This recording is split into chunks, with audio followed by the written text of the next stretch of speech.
Salam sejahtera bagi kita sekalian. Assalamualaikum warahmatullahi wabarakatuh. Belakangan ini banyak pengeluhan dari tenaga honorer karena mereka tidak bisa masuk di pendataan non-ASN yang sedang dilakukan sekarang. Tetapi ini ada kabar gembira dari Menpan RB, Bapak Azwar Anas, mengingatkan data tenaga honorer harus masuk di pendataan non-ASN. Bagaimana supaya data kita masuk di pendataan non-ASN di BKN? Mari kita lanjutkan. Saya kutip dari jpnn.com. Peringatan dari Menpan RB, Azwar Anas. Jangan sampai honorer tidak masuk pendataan non-ASN. Ini saya kutip pada hari Jumat tanggal 9 September 2022. Menpan RB, Bapak Azwar Anas meminta instansi pemerintah maupun daerah untuk memasukkan data honorer di portal yang sudah disiapkan BKN. Bapak Menteri kita yang baru ini nampaknya tidak membeda-bedakan honorer itu, tetapi beliau menginginkan agar semua data-data pegawai non-ASN harus dimasukkan di portal yang disiapkan oleh BKN. Beliau juga mengingatkan jangan sampai honorer K2 dan pegawai non-ASN tidak dimasukkan ke dalam laman pendataan non-ASN bkn.go.id. Sebab dampaknya instansi bersangkutan dinilai tidak punya tenaga non-ASN lagi. Apa artinya ini? Bapak Menpan yang baru ini mengingatkan jangan sampai data tersebut tidak ada, tidak dimasukkan ke dalam laman pendataan non-ASN BKN.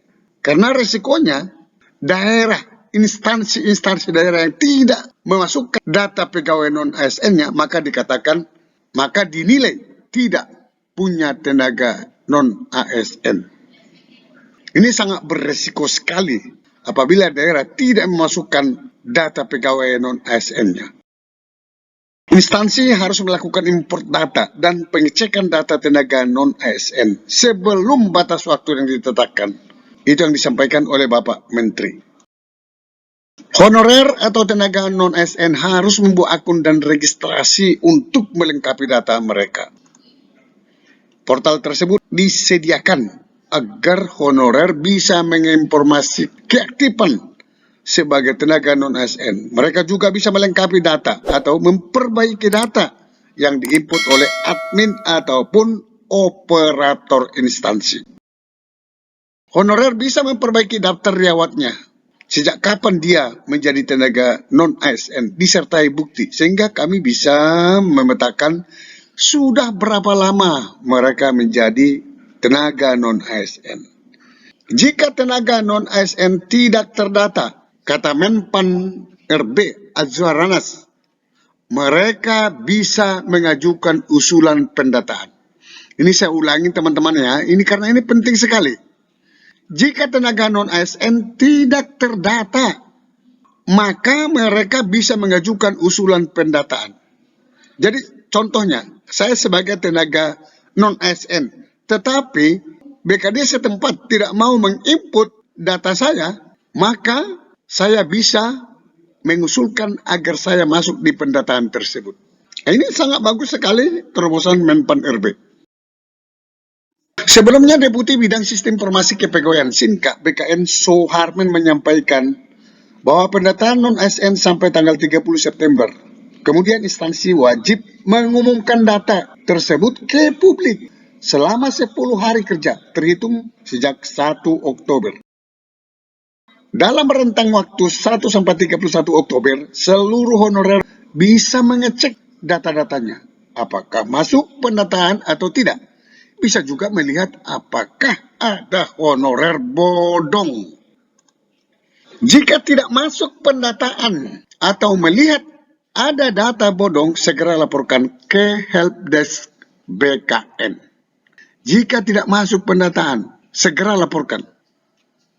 Jadi teman-teman, tenaga honorer ini kesempatan untuk bisa memasukkan data Anda ke aplikasi BKN.